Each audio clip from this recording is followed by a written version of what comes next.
Nésia, eu é que agradeço, tá? Você, o Lucas, não me preocupei aqui em controlar demais o tempo, para que a gente pudesse ouvir com calma todas as informações. Eu preciso dizer uma coisa assim, eu adoro essa audiência pública do relatório quadrimestral de gestão fiscal, sabe?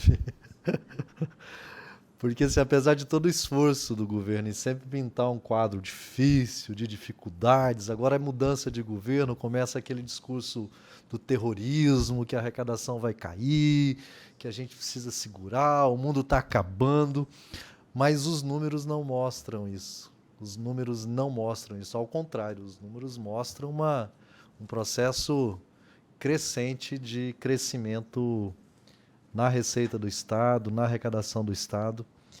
E mesmo uma parte dos argumentos que são utilizados hoje, que foram as alterações na legislação federal que o atual governo fez, preocupado apenas com as eleições deste ano, mesmo elas não trarão tanto impacto para Mato Grosso.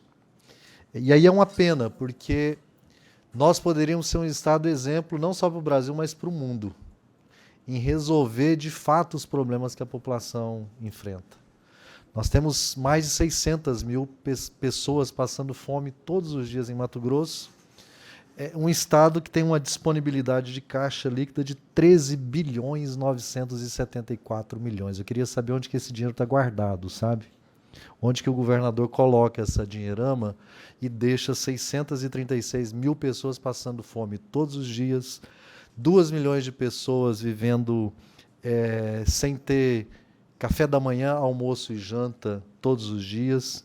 É impressionante. Eu não vi uma audiência pública para analisar esse relatório em que os gastos com saúde fossem superior ao limite mínimo constitucional.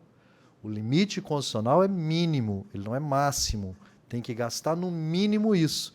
E Mato Grosso, mesmo durante a pandemia e agora no pós-pandemia, não consegue gastar mais do que o mínimo na saúde. Nós temos milhares de pessoas na fila aguardando para realizar um exame complementar, uma mamografia, uma cintilografia, um cateterismo, para realizar uma biópsia de próstata, para confirmar um câncer, para poder fazer tratamento, e o Estado não consegue, sabe, se sintonizar e se sensibilizar com o drama que as pessoas estão vivenciando todos os dias para serem atendidas com dignidade na saúde.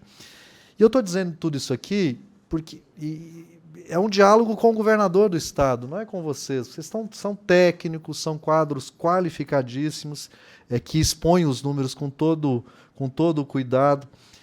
Mas é importante nós, no papel em que a gente está aqui, fazer essa reflexão, essa análise que é mais do sentido da política pública, do sentido do orçamento público. Para que existe Estado? O Estado existe para realizar direito das pessoas. Ele não existe para outra razão. Ele não existe para enriquecer uma parte da população apenas. Ele existe para gerar bem-estar para todos e todas que vivem no território em que esse Estado é governado. E nós poderíamos, como eu disse, ter um Estado exemplo, não para o Brasil, mas para o mundo, em cuidar bem das pessoas.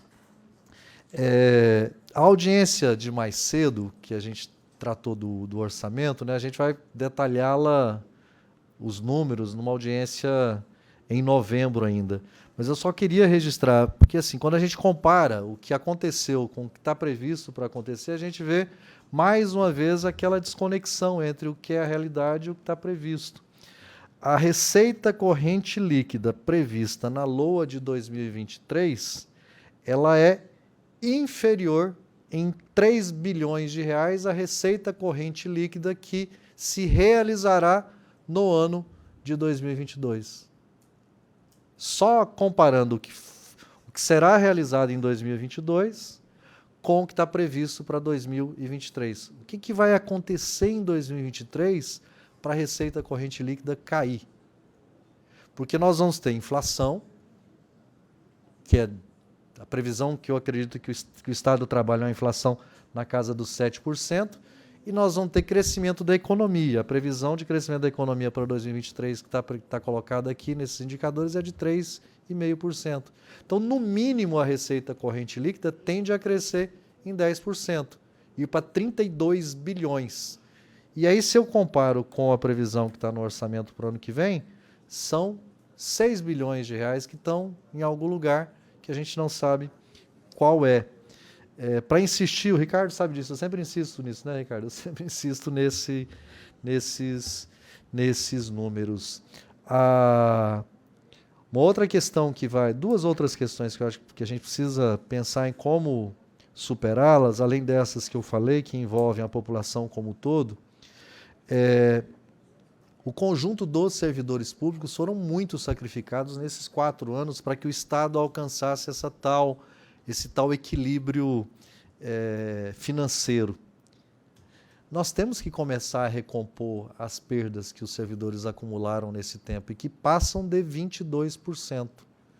Então, assim, esse ano a RGA já foi inferior à inflação. Os anos anteriores nós não tivemos RGA. O ano que vem, assim, a gente precisa analisar a LOA que chegou para ver o que tem de previsão de fato, mas nós temos que, além de pagar a inflação de 2022 em 2023, a gente precisa começar a recuperar um pedaço daquilo que se perdeu nos últimos 4 anos.